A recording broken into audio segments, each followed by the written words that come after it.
and I would pass on the microphone now to the president to welcome everyone and introduce our. Good evening, dear colleagues. It's my pleasure welcoming you all tonight for our webinar. This webinar is in conjunction with the British Council, like you all know, talking about the monthly themes which the British Council has been the English Connects program. It's our pleasure tonight to welcome you all from all over Nigeria and across Africa, from the names of our people which we can see.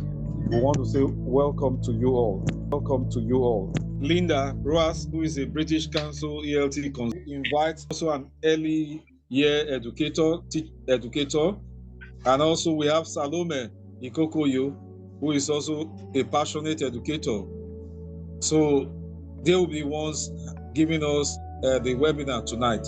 So you are welcome. Now, shall we Yes, start? we can. Is that okay? Yes, Great. go ahead. It's a few minutes past, so we'll start. Can we ask everyone please to mute your microphones? We don't want any extra noise, and please write your questions in the chat, and we'll have 10 minutes at the end to answer the questions, hopefully. Okay, I'm going to start this up, and I'd like to start by sharing screen. Okay, I hope you can see my screen now. Someone has their microphone on. Yeah, okay. This webinar is called PBL, or Project-Based Learning, and I'm very honoured to be doing it together with Sally and Blessing, and it's been wonderful working together with teachers in Nigeria on this topic. So what we're going to cover is what is PBL, first of all, and then how we can use it in English classes with different types of learners, because we all teach different.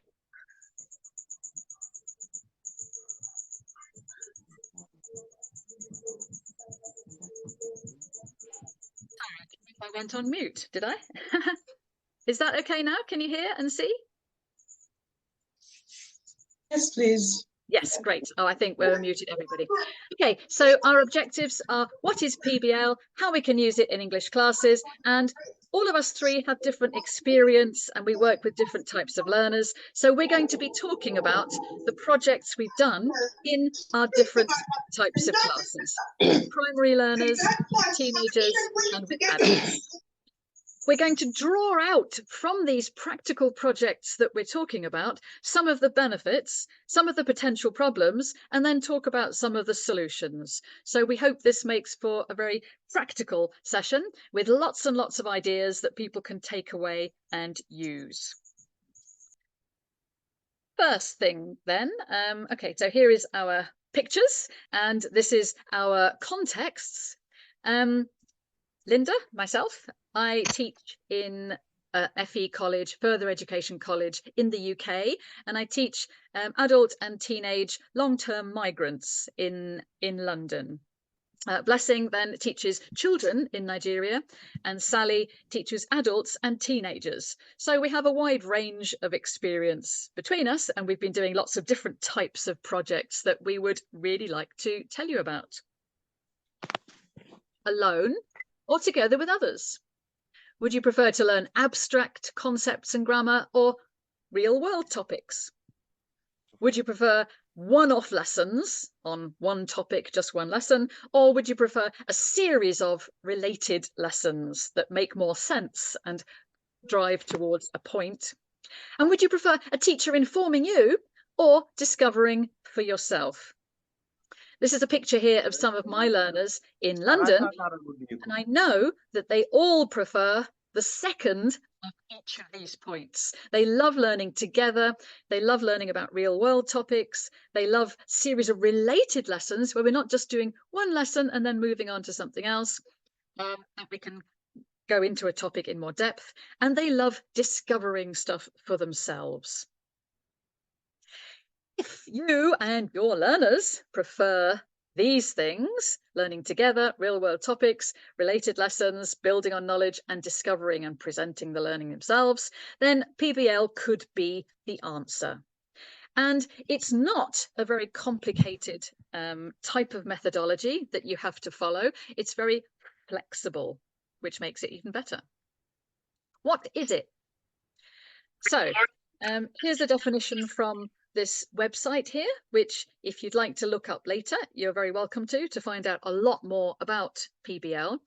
It's a teaching method where students get knowledge and skills by working for an extended period of time, not just one lesson, to investigate and respond, so they're actually actively learning themselves, to an authentic, engaging and complex question, problem or challenge.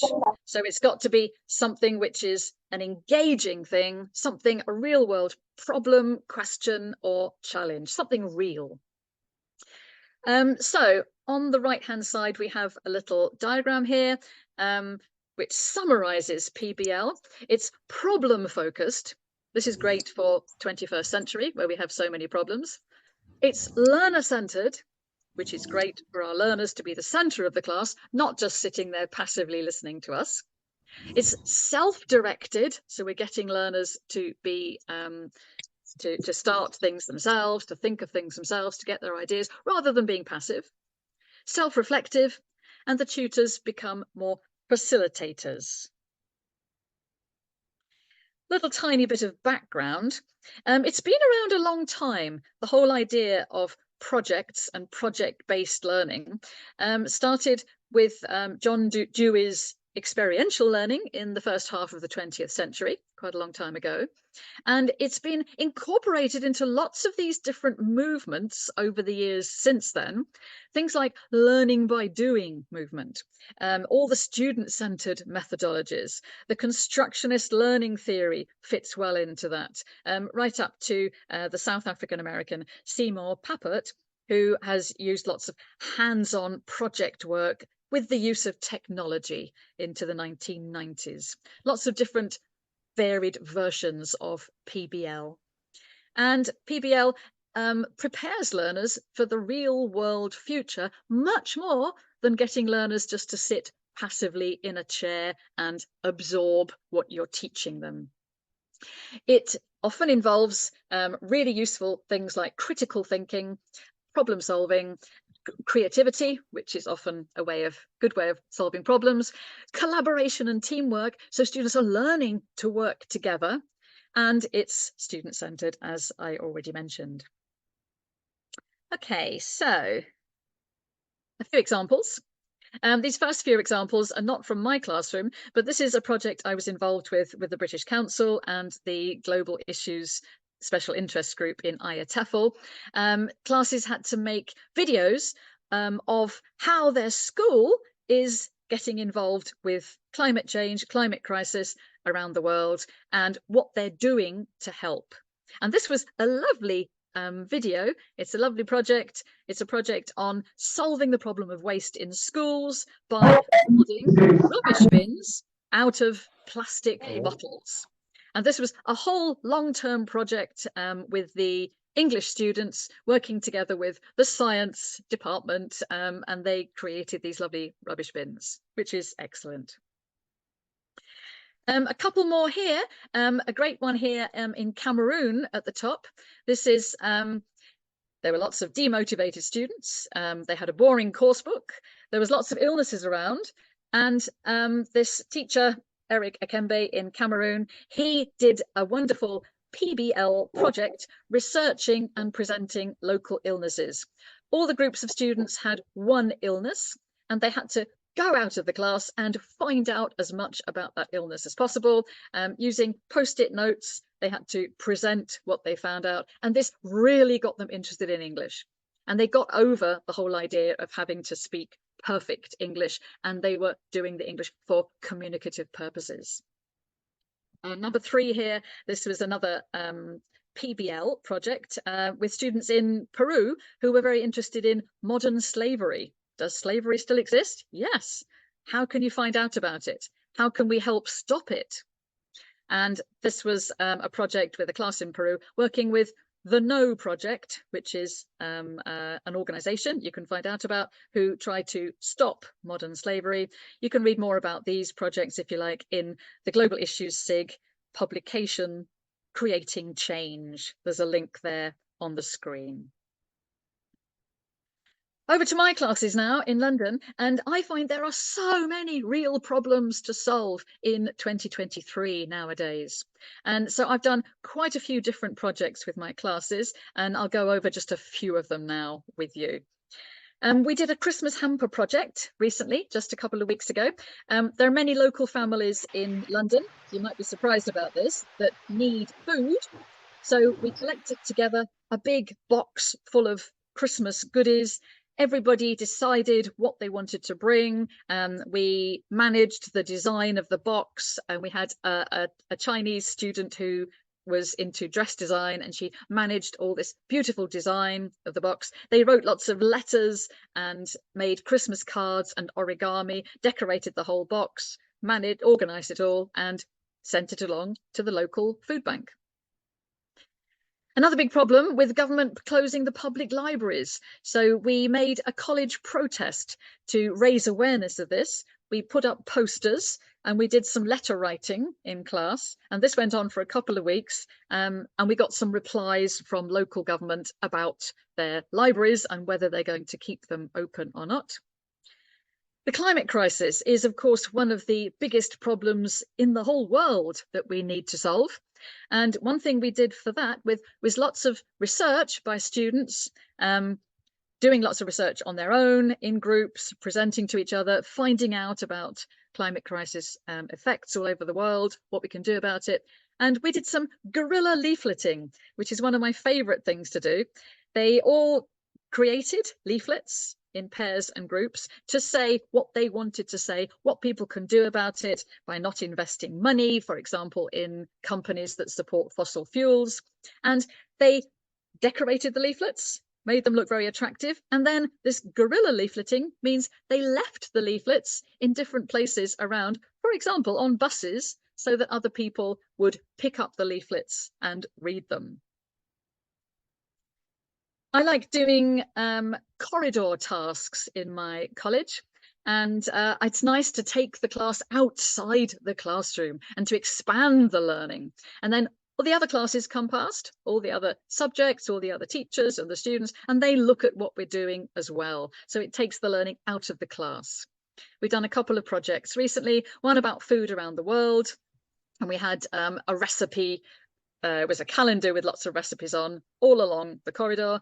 The students had to do different tasks based on this, do lots of research, and then they actually created a recipe book from food from all their countries, which we shared and printed off for all the ESOL students in the department.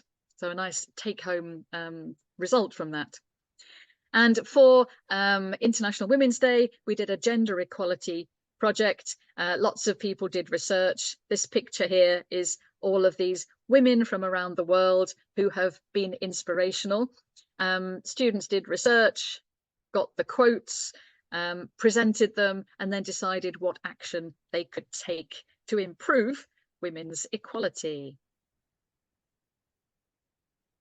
That's all from me. I'd like to pass on now to Blessing to give some examples of PBL that she's done with her young learners in Nigeria. Over to you, Blessing.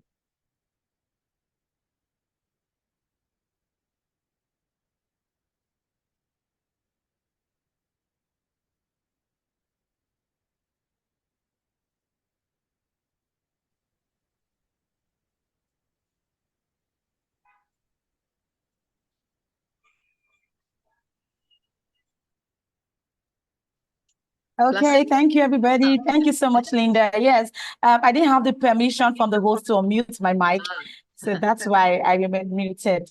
Yes, it's a great privilege to be here tonight. I say a very big thank you to ELTAN and to the British Council for inviting me here. and to everybody who has joined us tonight. Thank you so very much. All right, so Linda has taken us through what PBL is about and given us a good background of PBL. So I won't be flogging that again. And like Linda started sharing with us about her classroom activities, projects that she's been having with her learners, I'll also do that. So I'm Blessed Epum from Nigeria, and I work with young learners. So I'm an early childhood educator, and basically I teach children between the ages of 3 to 10 years old. So I have several activities and projects that I've done with my children over the years in different schools and cutting across various age brackets. And I have these activities here on my screen to share with you. So first of all here, what I have on the screen here is the Cultural Day celebration. And those of us here in Nigeria, we know that this is a very common activity in the primary schools, between from the nursery to primary school. It's very, very common. And the most common thing you see a lot of children do or schools do is that children have to come dressed in their traditional attire on that day. But this time around, I thought this is the year 4 class. And for this class, I wanted it to be different. So I gave them a project to make a culture album. So you can see the children here displaying a book. These are handmade books that they made themselves. You know, it was a project that they had to work on at home. And they were able to put together different things that pertain to their ethnic group, to their own culture. So I have, just to explain what I'm saying, I have a video. Linda, could you please help me play the very first one? That's the video. Beautiful day to you, everyone. My name is Linda Ruas, and I'm going to be telling you about culture album. But first, what is culture? Culture is the total way of life of people living in your geographic area. So I'm going to be telling you about my culture album. In Nigeria, we have different types of culture: Igbo, Hausa, and Yoruba. And today I'm going to be telling you about Yoruba land. And in Yoruba, they have hairstyle. In this hairstyle is named Shukogede. Beads. There are different types of bead in Yoruba land. And this type of bead is named Inju, while this is named Eba. Tribal marks. There are different types of tribal marks that people wear. Even babies do tribal marks. This tribal marks is called Inya. Dresses. There are many dresses in Nigeria, but in Yoruba, they dress, for women, they dress Iwo ati Buba, while for men, they wear Abada ati Fila. For greetings, they greet for women. Ẹ káàárọ̀ ma, ẹ káàsán ọ̀sà, ẹ kú ìrọ̀lẹ́ ma. In Nigeria, we have different types of chiefs. In Nigeria, we have different types of chiefs in Yoruba, Hausa, and Igbo. And in Yoruba chiefs, they are named Odoje. Food, we have different types of food in culture. And one of my favorite food is Amala ati Abula. Art, there are different types of art. While this one is named Iri. That is all about culture, and remember, keep your culture safe and don't do tribalism. Thank you. Wow. Yeah. So what do you think about that? So just thinking outside the box, instead of just wearing the traditional outfit like most people will do, I thought that we could take this a bit further. And I hope that this has inspired some of us here today who will be taking any aspect of maybe culture, maybe in a comprehension passage or something. We can add this, to part of the activities that we do with our learners. Thank you. Next slide, please. All right, so here I have emotions and feelings. And from the picture, you can see 2 different schools that I've worked with. And the very first one, We had to do different smileys, different emotions, different facial expressions, and we made this into a table mat. Okay, so that was what we did there. And the children did this themselves. So the hands-on activity, and this time it was done in the classroom. This was the classroom project, and they were all actively involved. And from their smiles, you can see that they were really happy about it, because we started using it as a table mat. You know, during our lunch time, we set our tables and we use these emoji mats as our table mat. And the next school, I had to take this topic again. This time around, we also did the emojis, you know, as crafts. And this time I had to tell them to say something about the facial expressions. So I asked them, oh, what are you holding? They say a smiley face. Okay, what makes you happy? They tell me. What makes you sad? They tell me. So all these, you know, encourages communication, even at a very, very tender age. And I hope this inspires someone here today in doing the same thing in your classroom. Thank you. Next slide, please. Okay, this is the one before. I think I have community. Okay, here, okay, transportation. So here we have transportation, and in this this slide, you can see the different items here, different means of transportation, right? So we know usually we come to class, and for some teachers, they just teach 3 types of transportation, by air, by land, by water, and they are forced to memorize this. So this time around, instead of just memorizing or teaching in abstract, I thought about it that these children, they have toys, they have cars, they have bikes, they have airplanes, they have ships as toys at home. So I told their parents to bring these things to school. And they all brought it to school. We gathered them together. Then we began sorting them. Okay, so which one should move on land? Which one should move on air, and which one goes on water? So we did all those, and we were able to come up with this. Please, can you play the video, the very first one?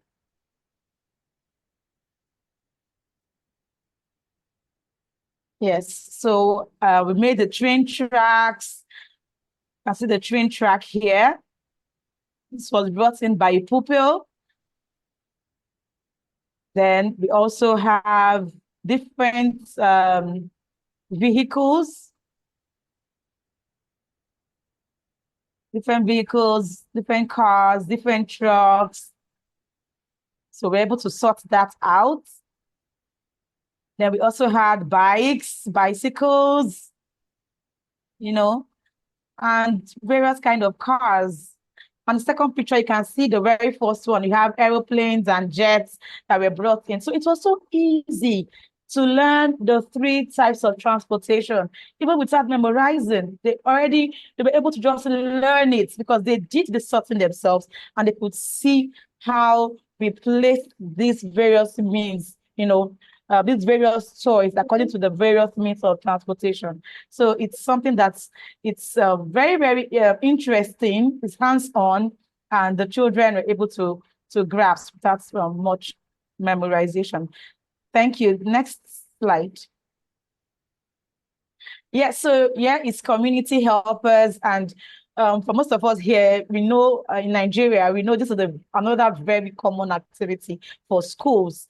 Yes, and this time around, I took it outside my classroom. You know, it was now imbibed by the whole early years section. So we grouped the various classes into different professions, but I could only have these pictures of doctors and the soldiers here.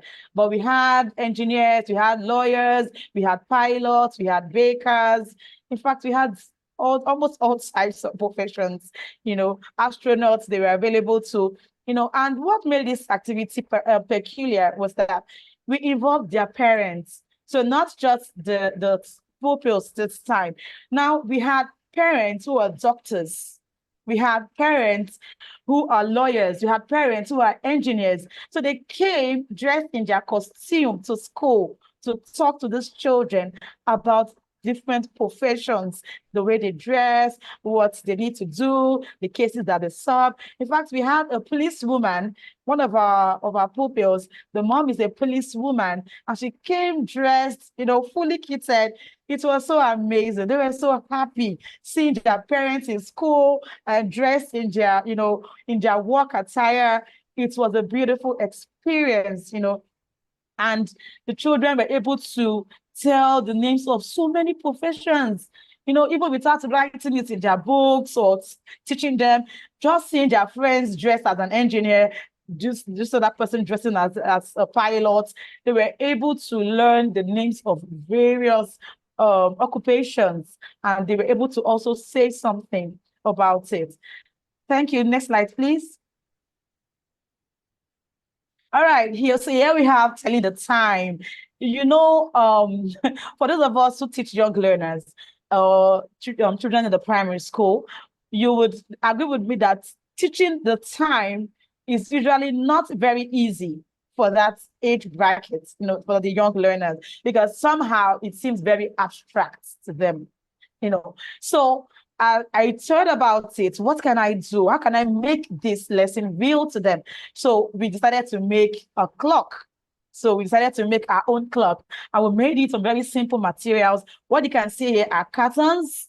So in fact, they brought the cartons for me. Their noodles carton, their biscuit cartons, their cookies cartons. They brought it to school. I started to cut them. Okay, they can see the girl at the middle trying to do something on our own. So we made this. This was not done by the teachers.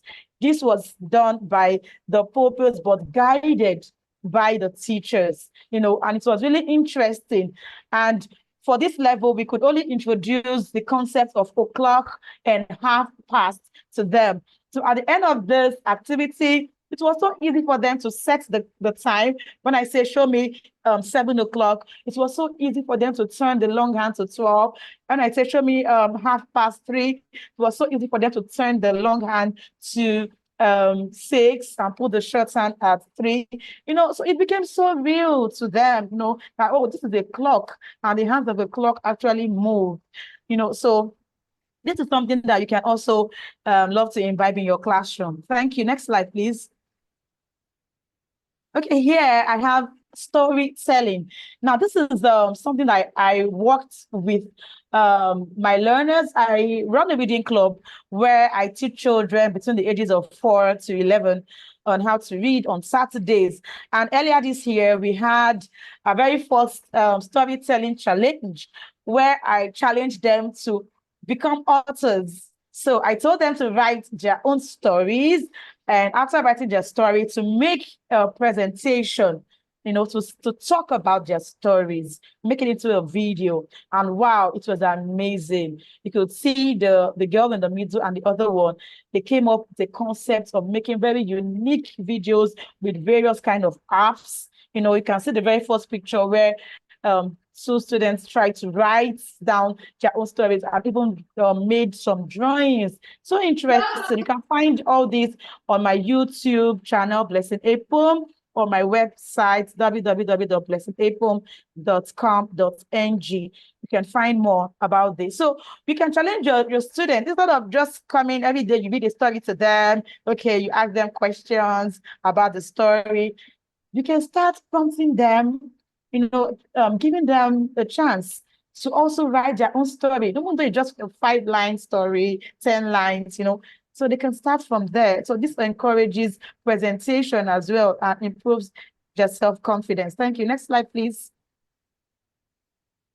All right, here I have color identification, another very interesting topic. So I did this with very young learners, and you can see the handprint. It was so interesting. Some of them have never had their handprint before. It was the very, very first time they will have a handprint of various colors. So we're able to identify primary colors, red, yellow, and blue. And we also had the color mixing for the older ones who are 5-year-old. And it was so amazing. when we have red on one palm, yellow on one palm, and we clap the two hands together, and we had to rub in, and they could see orange. You know, it was so amazing. And, you know, it was a very interesting lesson. So these are things that you can actually do with your learners, and instead of always, you know, cramming or all of that, you can just understand these things so quickly. Please, next slide.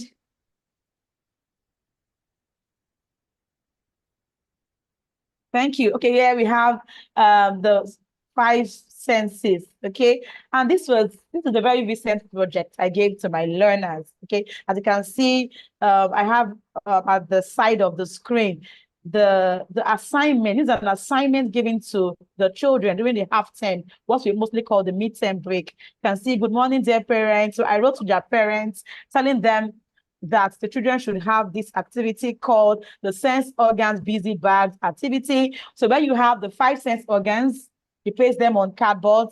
Then you have different items also in the busy bag.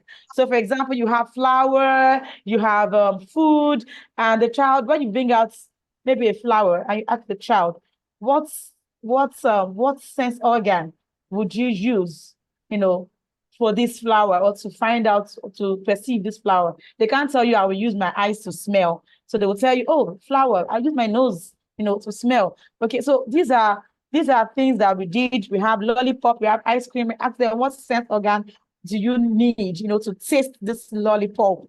And they'll tell you the mouth. So it's a very practical way. And one thing that I always do is I always try to connect my parents, whatever I'm doing in the classroom, you know. So I think we should try to, if you have not been doing that, it's something that is very, very important, especially if you work with young learners. Most parents, they want to know what is going on in the classroom. So this project got the parents very involved. What you're seeing here was done at home with parents. This is not a classroom project, you know.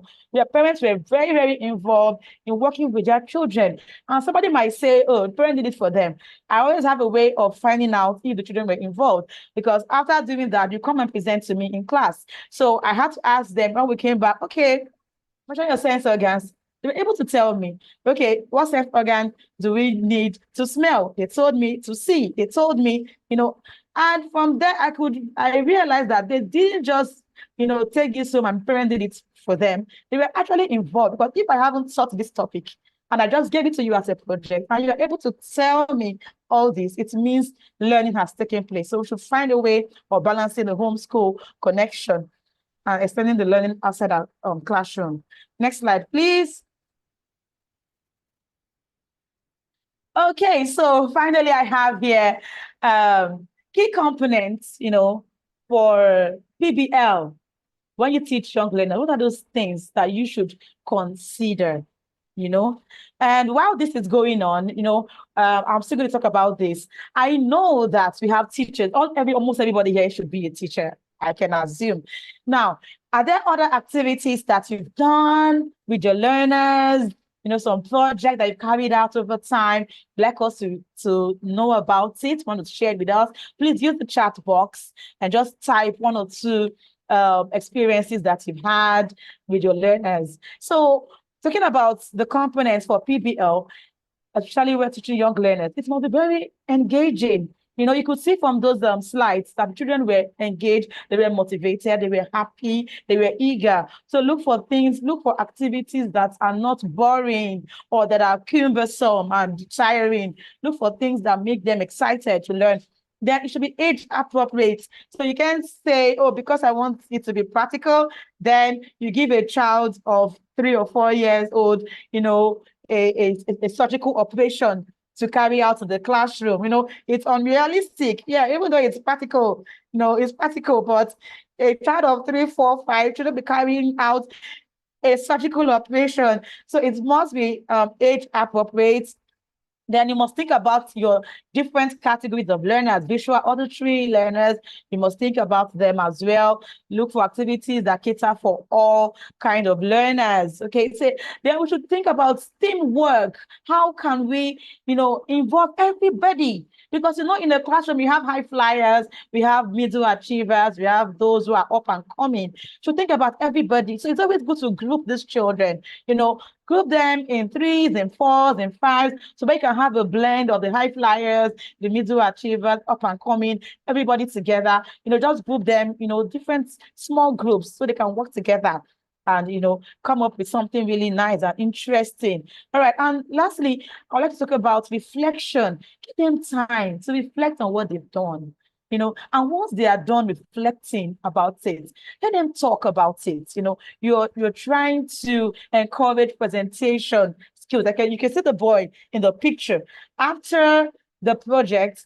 So he's presented to the class. That's a child, or have like a child-friendly microphone, that we got, and he's presenting. We're teaching him how to present. So what have you learned from this project? Talk about it. So not just to do the prayer and take pictures and say, I've done something. Let them talk about what they've learned. That is when you know that you have really taught those children and they've really learned from you and it's now real to them. Thank you very much. I want to check through the chat box now. Is there anything for me? Is there any project that you've done with your learners? Okay. I'm not seeing anything, but I know that we have done something. So without wasting much of our time, I know Sally has been waiting for me to finish my session, and Sally is here, and I'll be handing over back to Sally Ikokoyo to take over from here. Thank you, everybody.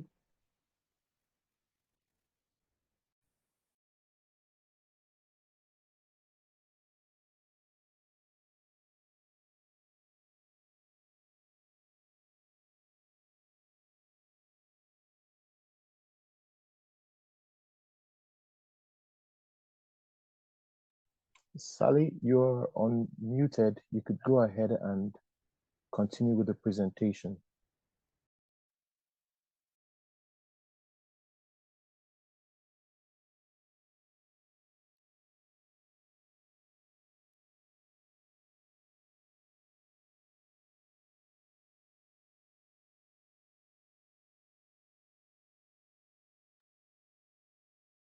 Do you need to allow Sally to unmute? Do you need to unmute her, maybe? Okay, thank you. Oh, she's fine. Good, great. Carry on, Sally.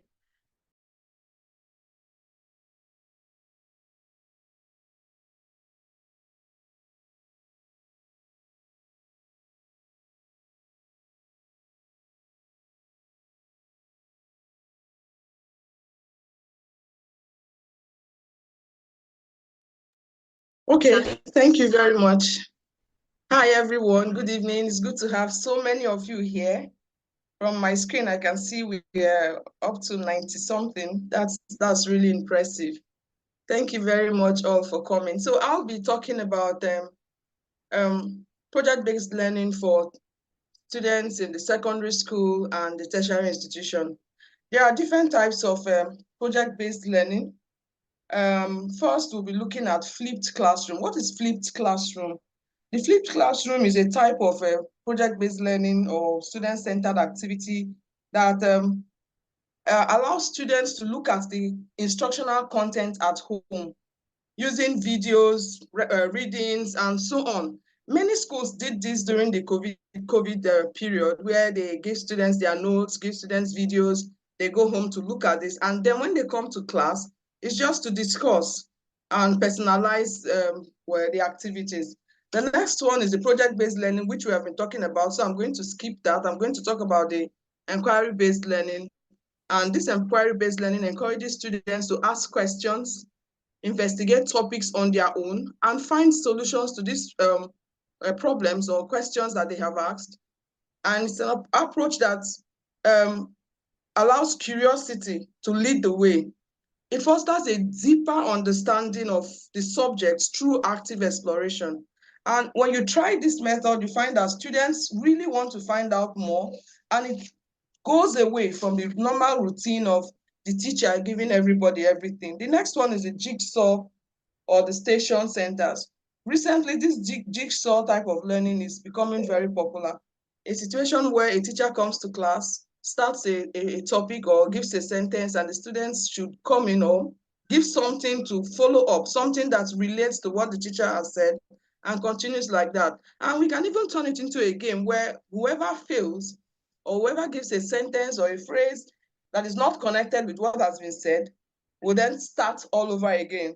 Then the next one is the choice boards.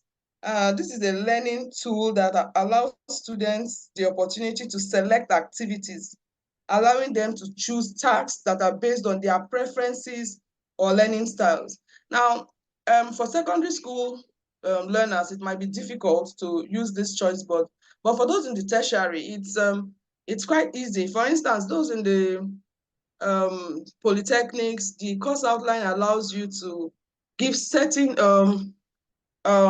assessment tasks. For instance, they could choose from presenting a seminar, a debate, an interview, or things like that. So you can allow the students to make their choice. Which one would you like to take? Is it storytelling for tertiary institutions as well? Is it writing a play, a poem, or things like that? So this will drive the students to want to, okay, I'm really interested in something like this, and they'll want to take it up. Next slide, please.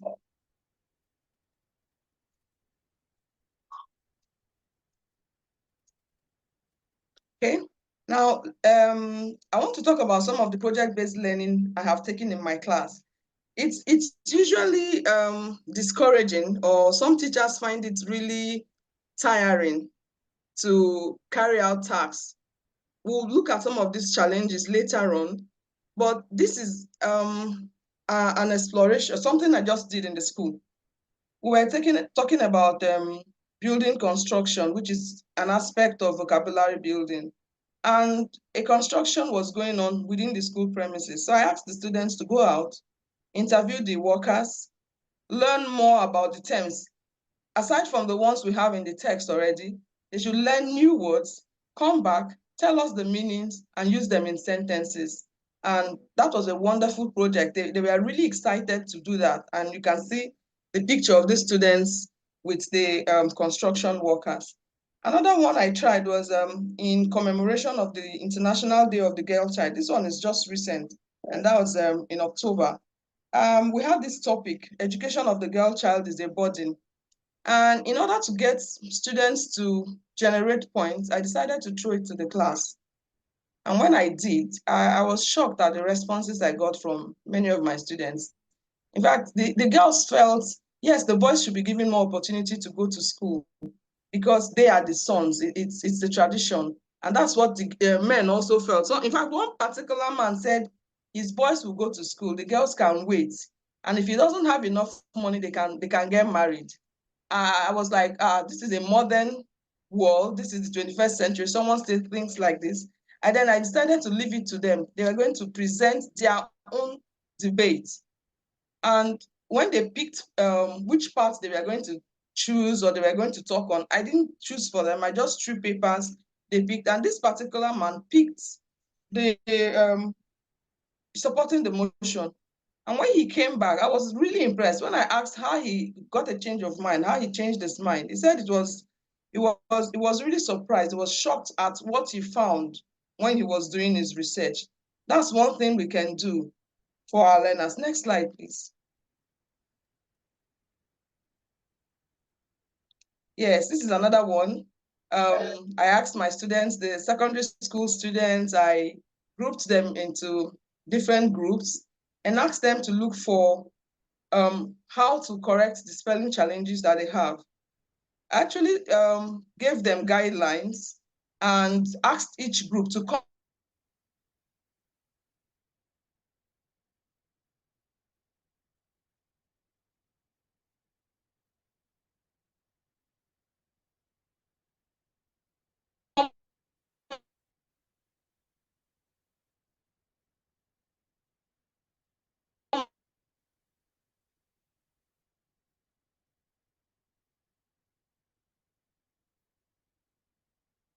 sheets which they were going to place on the in the walls on the classroom. So each time they come across a word, they would be able to say, okay, I just look at this particular group's work. This group are taking this spelling challenge, and then they can learn or correct themselves or spell the words. Then the next one is students who had gone out to visit a library for the first time in their lives. I gave them a specific library to visit. gave them certain instructions, and then when they come back, they should prepare a catalog card. I taught them two types of finding books in the library, two catalog cards, the way decimal classification and the Library of Congress. So when they come back, they should look for the form that is used in that particular library and prepare their own catalog card. Next slide, please.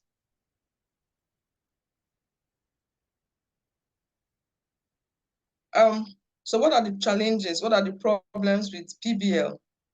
For us in the secondary school, especially private, it may be difficult to follow the curriculum because it's difficult picking up a topic outside the curriculum, which would have to take a lot of time to prepare. So it may not be easy for us. And another complaint may be not being able to prepare these learners for exams. Now, what could we do?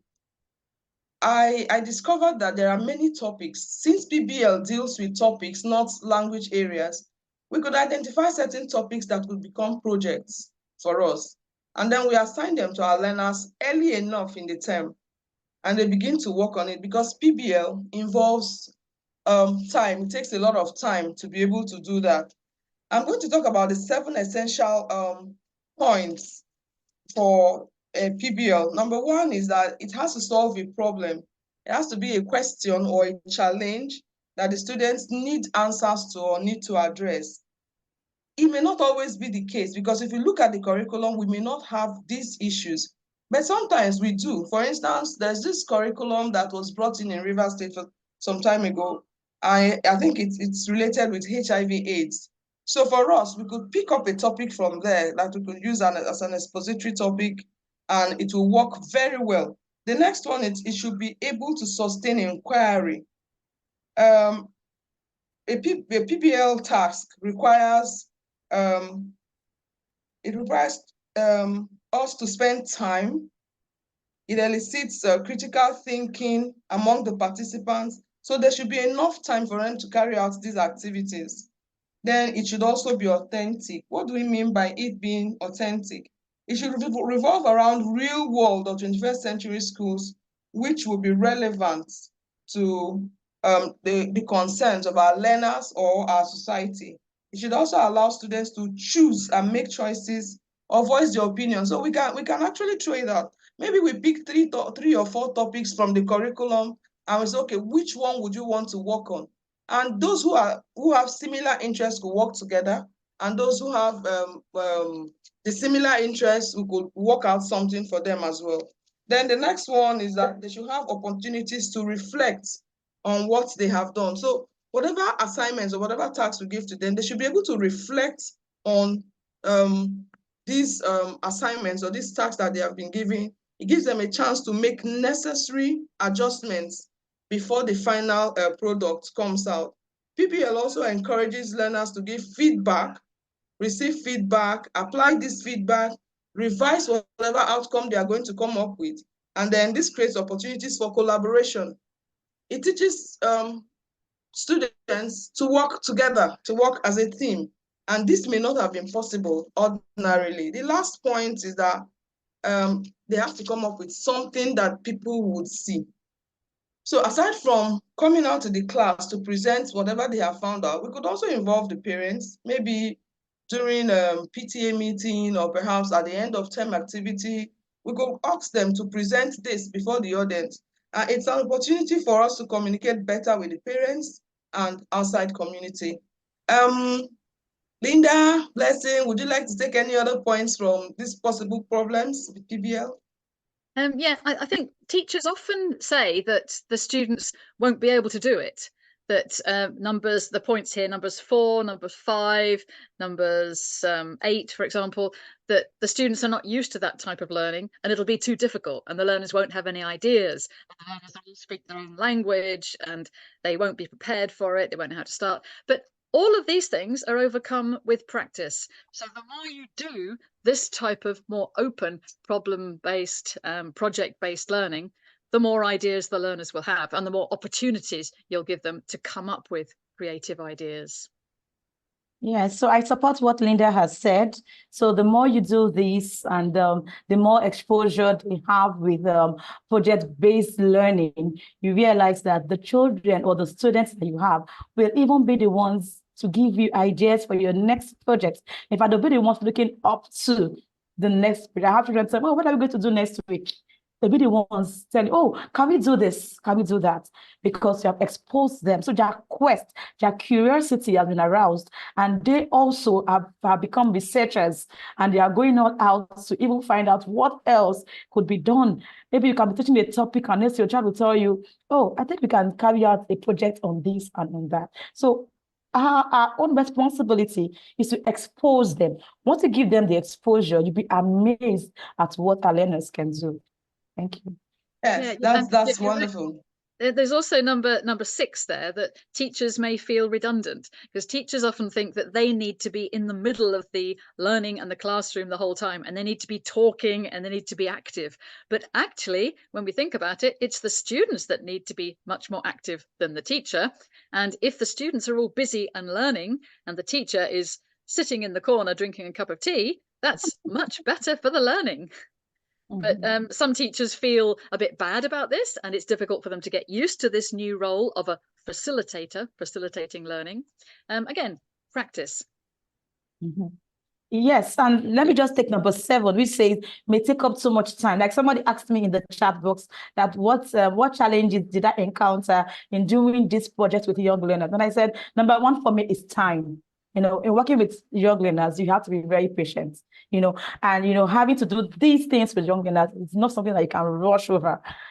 At times you may have to do this over again. You may have to show it to them, like scaffolding, and after that, give them the chance to try it out themselves. So number 1 challenge could be time. So you can't just hurry in and say, in 5 minutes, we're having a project. No, it has to be planned. You have to just take your time to do it. So it's not something that you rush over, so that's another thing. It may take up time, but at the end of it all, you will be glad that you did this with your learners. Yeah, and let me take number 8. Students may not be prepared for this type of learning or may not know how to start. Yes, it's usually like that when you start something new. But then you just start. Give them ideas at the beginning. For instance, I tried it with one of my classes this term. They're just new, coming into SS1. And I gave them a project, and it was like, Auntie, how do we start? Where are we going to start from? I said, okay, why don't you try this? Why don't you try this? And when this group presents this time, you can learn from them, and then you can add something to them.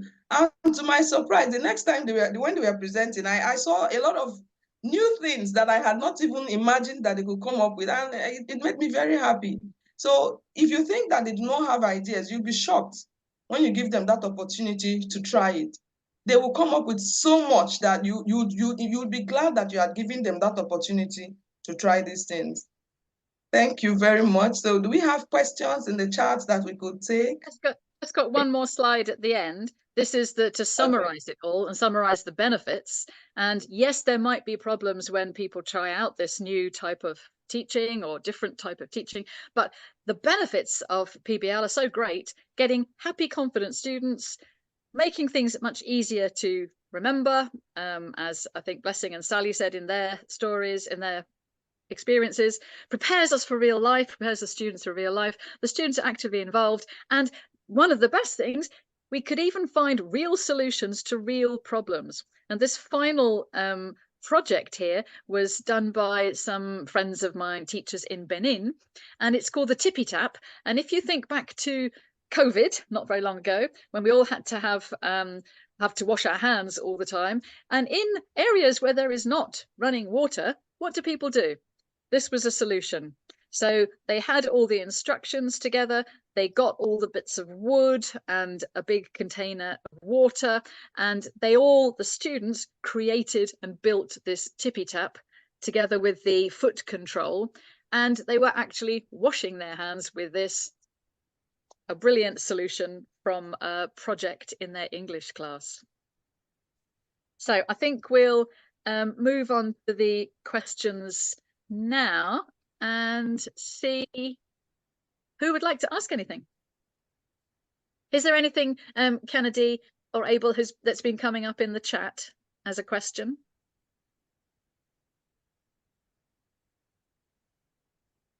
Okay. Yes, there are There's a several question. questions here. Yeah. You can go on, Sally. Okay. This question about non-flexible curriculum, how do we apply it to non-flexible curriculum? Yes, I talked about this because I am a teacher and I teach the secondary school and I know how inflexible the curriculum is. But you can pick topics from this curriculum. I came into school some years back, I think that was 2015 or 2016, and my principal just presented me with this new curriculum from a group. And he said, you have to use it, or they are here, or they are going to monitor what you're going to do. I was like, I need time to prepare, but I wasn't given that space. So I looked at the topics and something came to my mind. One of them is on HIV/AIDS. So I said, okay, this one is something that everybody should know. Then we can talk about it. And I went to the class and I started asking, what is HIV/AIDS? What do you know about AIDS? And they gave me so many ideas. And I said, okay, now we've discussed this. We know the causes of AIDS. We know the how to prevent them and all of that and all of that. I need you to write me an expository essay.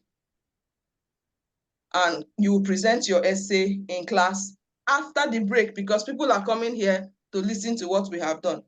The answers I got, the essays I got, yes, the grammar was not very correct, but the ideas they came up with, in fact, there were certain preventable measures that they came up with that I had never imagined, I had never thought about.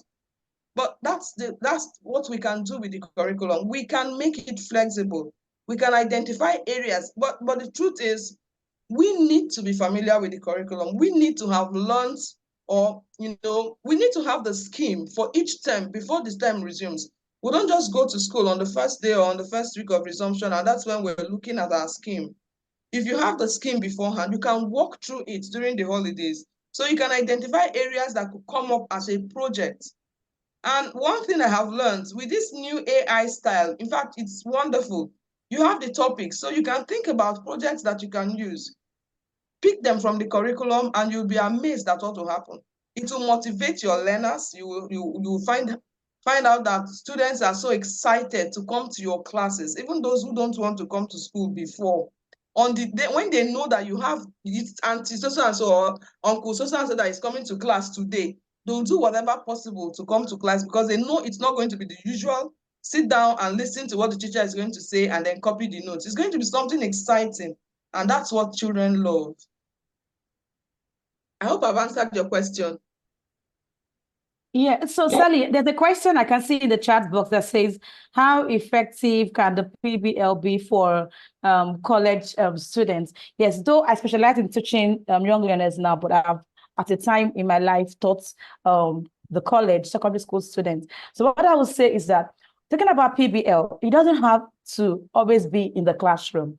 You could have an activity that they start off at home and complete in school. You can have activities that they just do at home. In fact, for me, for college students, it's easier for me. When I taught college, a very short time, it was so easy for me because I could just tell them, go do this project. They do it, they come to school, they present to me, and that's all. Unlike now, young learners, I have to scaffold, I have to do it with them, So it's very, very possible. And we could, like I said in my presentation earlier, you can form groups of children, of students, learners. You can have groups, you can have the higher achievers and mix them up with the up and coming middle achievers, mix everybody up together so they can strengthen each other, they can help each other. So when you have this grouping and when you know that you can also assign projects, they can do it on their own.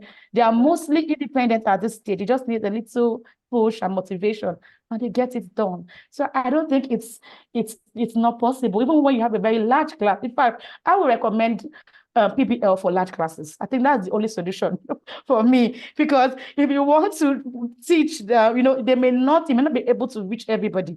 But with PBL, you'll be able to handle your large classroom easily.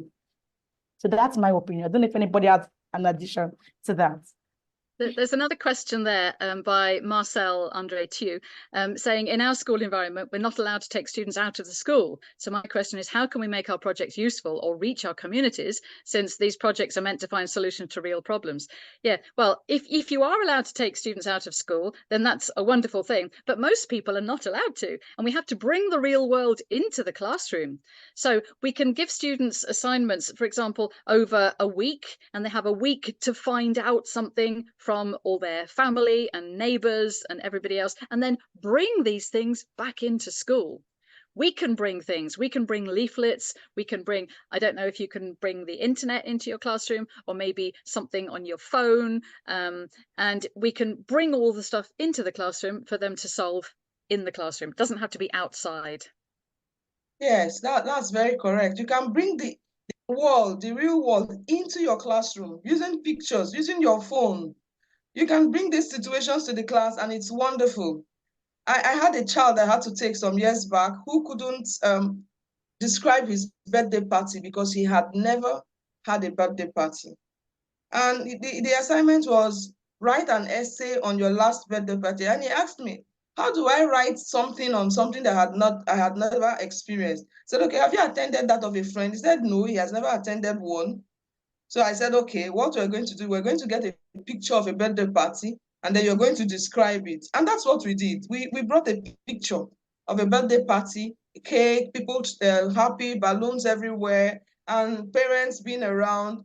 And the child was able to write something based on that picture. And then I said, okay, using this, write what you would like your next birthday party to be like. And he was able to write.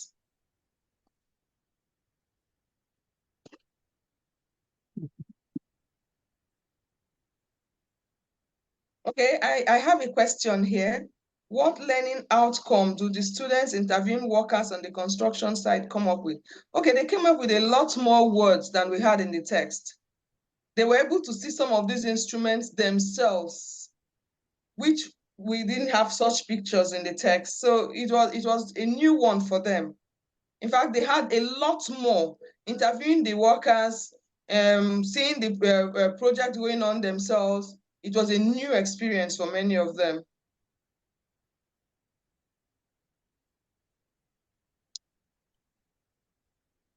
I think we've probably come to the end here, as we've answered most of the questions. Is that okay? Kennedy, able to finish there? We can share the materials later if people want to yes, get it's them okay from to Elton. finish. Yeah. Yes, we can share. Yep. Thank you so much. Thank you so very much. Thank everyone. Thank you very much, everyone, for coming to the webinar. It's a pleasure seeing all of you tonight. Thank you very much. Thank you very much, Sally and Blessing, for working with me on this. It was great to work with you. Thank you, Linda. It's been Linda. a wonderful experience, and it's such a great privilege. Thank you so much. Thank you, everyone. Good to have so many of you here. Yeah, wonderful. Have a good night all. Bye. Bye. Bye.